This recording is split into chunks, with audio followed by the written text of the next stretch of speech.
suis toujours dit que quelconque chemin que je vais traverser, je vais arriver au bout. Très serein, très calme, c'est un talent pur. La première chose, c'est sa rapidité, sa faculté à aller vite. En fait, quand il a une proie, quand il est derrière quelqu'un, sa proie, elle est devant et puis il va juste aller la chercher. L'instinct du tueur. Ouais. Des coups de massue, il en a pris plein, mais en fait, il est fait de ça. Il y a peut-être Lewis Hamilton qui a eu la même vie avant, mais c'est tout. On a arrêté de partir en vacances parce que le peu d'argent qu'on avait, c'était pour investir pour Victor. Pour que Victor y arrive, il faut qu'il gagne. Le but, c'est qu'il aille en F1. Je pense qu'il va y aller. C'est vraiment la saison où je dois faire les résultats pour avoir ma chance de rentrer en F1. Il faut que je gagne et il n'y a rien d'autre.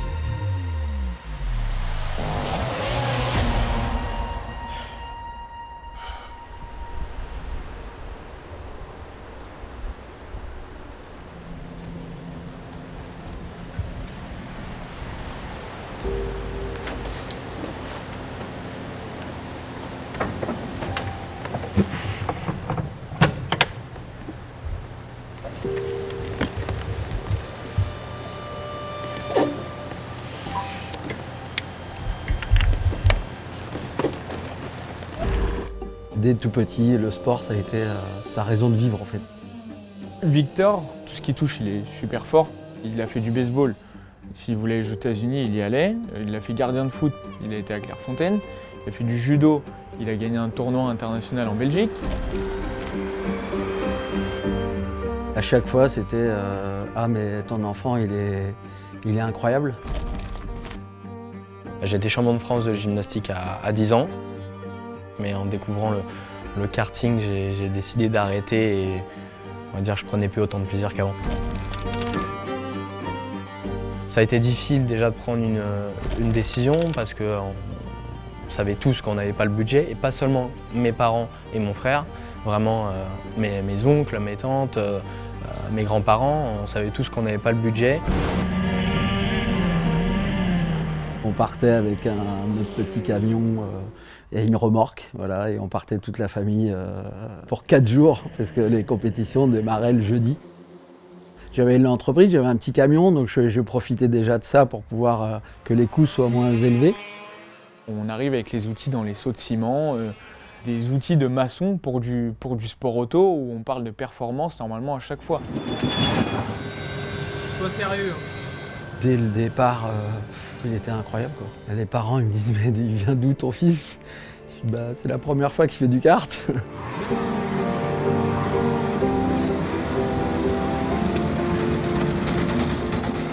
Et vient l'étape d'après, c'est faire du karting international dans la catégorie junior. Nicolas, il passait son bac, il l'a eu. Il me dit « maman, je vais arrêter l'école ». Donc j'étais « mais pourquoi ?» Il me dit « parce que je veux amener mon frère à l'international. Et je te promets, dans 2 ans, on sera champion du monde. » Nos parents ne voulaient pas parce que ça coûtait trop cher. Et avec Victor, on leur demande de prendre le risque. On leur dit non mais s'il vous plaît, prenez le risque, faites-le, si on perd tout, mais au moins on n'a pas de regrets, on aura tout essayé. Et mon père, un jour il vient vers moi, il me dit ok je le fais à une condition que tu es mécanicien de Victor.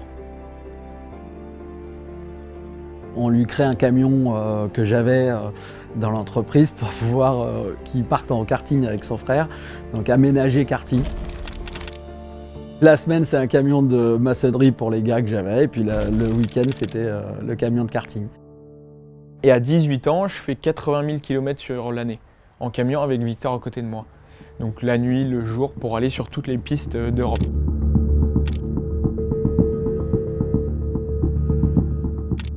Je sais qu'il galérait, qu'il prenait les hôtels les moins chers, toujours le petit budget pour pas dépenser plus que ce qu'il en faut.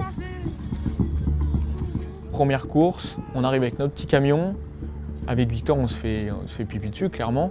Et c'est Victor qui me dit « mais t'es malade, bien sûr qu'on va réussir ». Et c'est Victor qui me rentre dans le lard et qui me dit « non, non, on y va, de toute façon, on peut pas faire marche arrière ». On fait 6 mois très très compliqués, clairement, sportivement, parce que Victor est très rapide, mais on n'arrive pas à concrétiser. Et au mois de fin juin ou début juillet, 3e manche du championnat d'Europe, on est à Portimao au Portugal et il gagne la course avec 7 secondes d'avance sur 100 pilotes inscrits. Un truc que ça s'était jamais fait. Martins wins here in Portugal. We wait for second place. Après Portimao, il faisait la pole à chaque fois, il gagnait toutes ses manches jusqu'au championnat du monde, en fait, où il est champion du monde à Bahreïn. Ladies and gentlemen, Victor Martins is the 2016 Junior World Cup Racing Champion.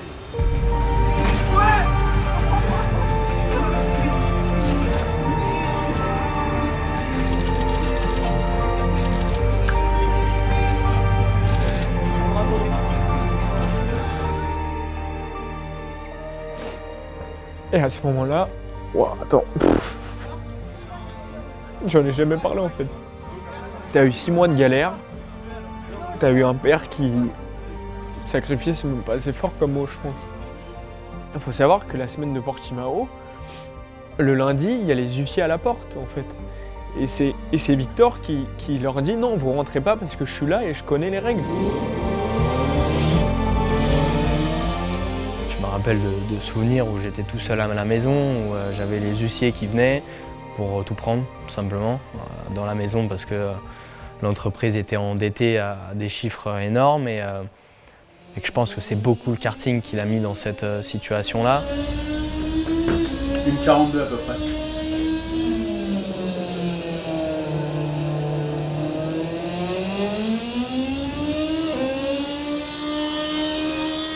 Ça a mis en péril l'entreprise, puisque l'année où il fait l'international, l'entreprise ferme en 2017, juste l'année d'après. Ça m'a permis de m'endurcir, de vivre des moments très durs en famille pour après les retranscrire sur la piste par la motivation, par la détermination et l'agressivité. On n'a pas le droit d'abandonner parce que Victor, faut pas lui dire et parce que Victor, faut le garder bien, mais c'est lui le lundi qui les arrête et le dimanche qui gagne. Et en fait, qui redonne un coup à tout le monde en fait, qui dit on n'abandonne pas.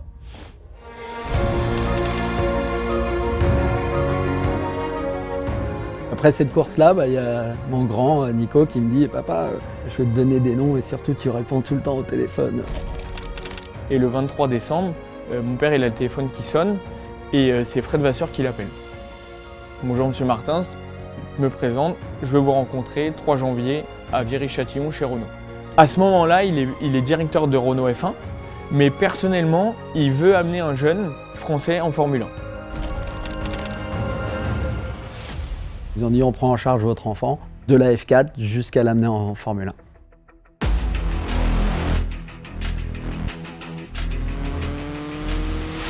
Les 8 prochains mois sont hyper décisifs, sont hyper importants pour moi, pour mon entourage, pour Alpine, pour ma famille. Le but, c'est de repartir en Formule 2 et de gagner le titre.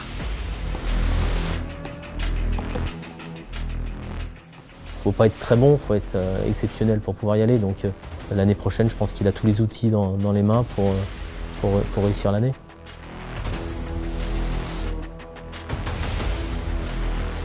Si je ne suis pas en F1 en 2025, je pense que je ne le serai jamais. Faut pas qu'il lâche, quoi. Puis il lâchera pas, je pense pas. Il y arrivera.